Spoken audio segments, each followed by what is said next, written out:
चलिए आज हम पढ़ने वाले हैं IUPAC of coordination compound. Coordination compound की आईयूपीएसी आज हम लोग पढ़ेंगे। तो कोऑर्डिनेशन कंपाउंड क्या होता है? कोऑर्डिनेशन कंपाउंड होता है सेंट्रल मेटल एटम और लिगेंड के बीच जो बॉन्ड बनता है उसे कोऑर्डिनेशन कंपाउंड बोलते हैं। अब कोऑर्डिनेशन बॉन्ड क्या होता है? कोऑर्डिनेशन बॉन्ड वो होता है जो लुईस एसिड और लुईस बेस के बीच बनता है, उसे कोऑर्डिनेशन बॉन्ड बोलते हैं। तो लुईस बेस हमारा क्या होता है? तो यहाँ लिख लेते हैं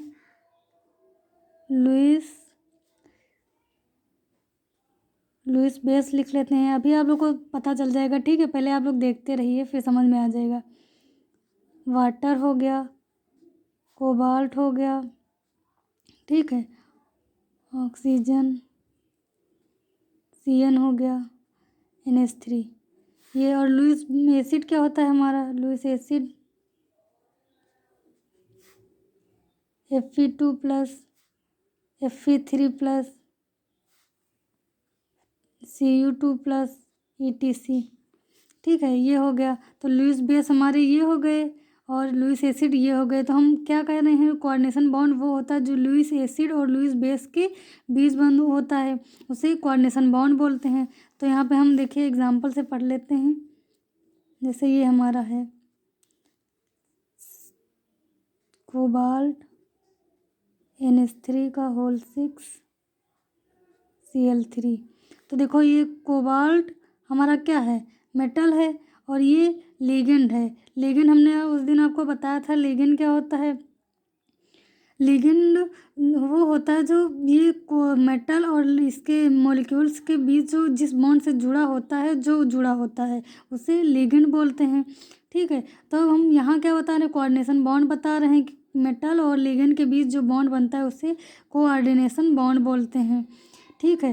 तो ये हमारा क्या है? देखो यहाँ पे लिखा है लुईस एसिड, ये है Fe2+, Fe3+, Cu2+, ठीक। और ये हमारा लुईस बेस है H2O COOH। तो ये हमारा एसिड है और ये हमारा बेस है। क्यों है? क्योंकि हम यहाँ पे लिख लेते हैं एक और CO, ये मेटल है, ठीक है, ये भी मेटल है। यहाँ पे लिख लेते हैं CO भी लिख लेते हैं, ये भी हमारी एक मेटल है, ठीक है। तो ये हमारी मेटल यानी कि लुईस एसिड हो गया, लुईस बेस हो गया। जो लुईस एसिड और लुईस बेस के बीच में जो बॉन्ड बनता है उसे हम क्या कहते हैं? कोऑर्डिनेशन बॉन्ड बोलते हैं। अब इसकी नेमिंग कैसे करनी है? देखो नेमिंग करनी है। देखो ये हमारे Cl3 है, तो Cl3 हमारा अगर ये टूटेगा अपने आयन में तो 3Cl- आयन देगा। तो 3Cl- आयन देगा तो यहाँ पे ऑलवेज पॉजिटिव चार्ज आएगा। तो सबसे पहले हम लिखते क्या हैं? पहले नंबरिंग लिख लेते हैं कि नेमिंग ऑफ आईयूपीएसी, ठीक है, नेमिंग ऑफ आईयूपीएसी लिख लेते हैं। तो नंबर सबसे पहले हम क्या करेंगे?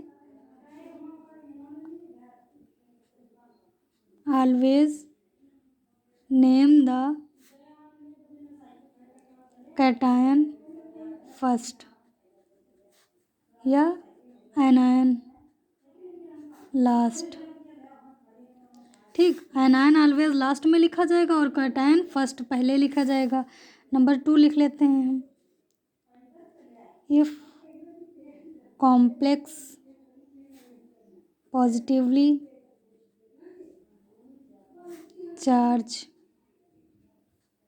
या न्यूट्रल। पॉजिटिवली चार्ज, देखो यहाँ पे पॉजिटिव चार्ज आया है इसलिए इसे बोलते हैं पॉजिटिवली चार्ज। अगर निगेटिव चार्ज आता तो निगेटिवली चार्ज हो जाता, ठीक है। नंबर 3 अभी आप लोग को समझाएंगे कैसे होगा ये, ठीक है। राइट नंबरिंग सबसे पहले करेंगे,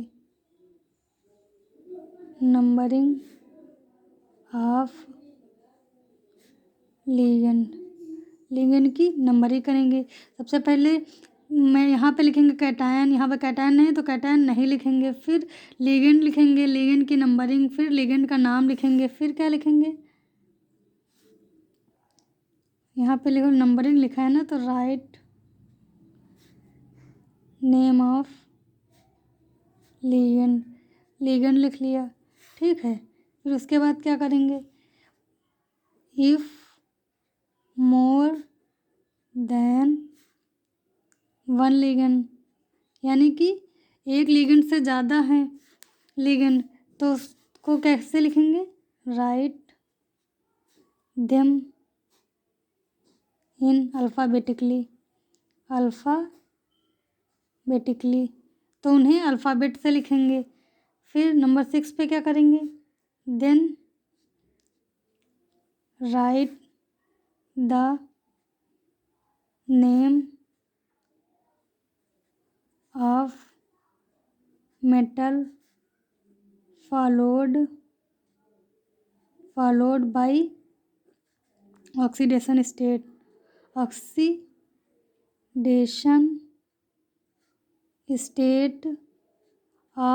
सेंट्रल मेटल एटम।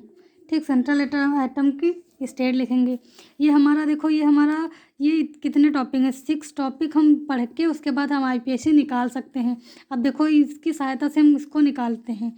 तो यहाँ पे लिख लो कोबाल्ट NH3 का होल 6, फिर Cl3।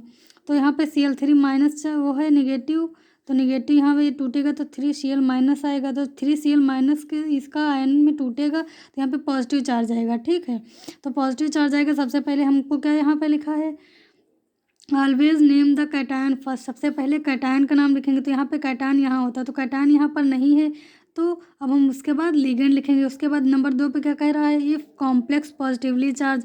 अब यहाँ पे पॉजिटिवली चार्ज मिल गया, कॉम्प्लेक्स पॉजिटिवली चार्ज मिल गया, ये भी हो गया। नंबर 3 पे आएंगे, राइट नंबरिंग ऑफ लिगेंड। तो लिगेंड की नंबरिंग लिखेंगे, तो क्या लिखेंगे, हेक्सा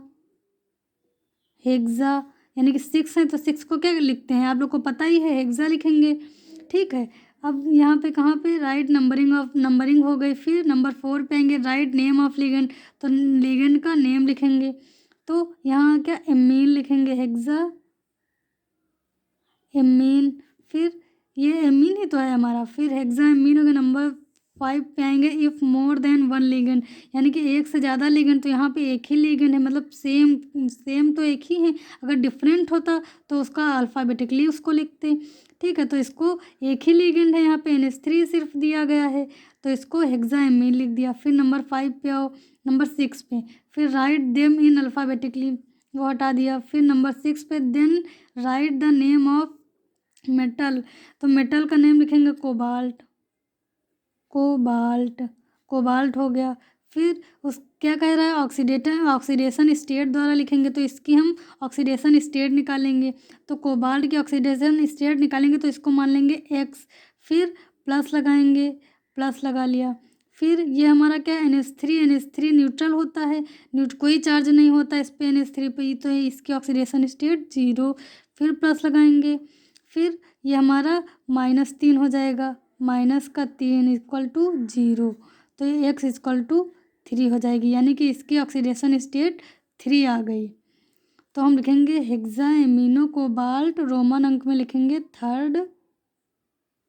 ये हमारा हो गया IPSC। इसी तरह दूसरा अगर हमको IPSC करना है तो ऐसे ही करेंगे, बस हमको जैसे ऐसे ही पता है कि यहाँ पे कैटायन होगा, तो आप देखो रूल पढ़ लीजिए, पहले रूल पढ़िए, उसके बाद इसको करिए, इसको समझिए, फिर करिए। ठीक है, ये तो सबसे मेन इम्पॉर्टेंट ये रूल है। रूल अगर आप लोग पढ़ लेंगे तो अच्छे से आपकी IPSC समझ में आ जाएगी, आप कर लेंगे। ठीक है, धन्यवाद। इसी तरह हमारे चैनल को देखने के लिए लाइक और सब्सक्राइब और शेयर करें। धन्यवाद।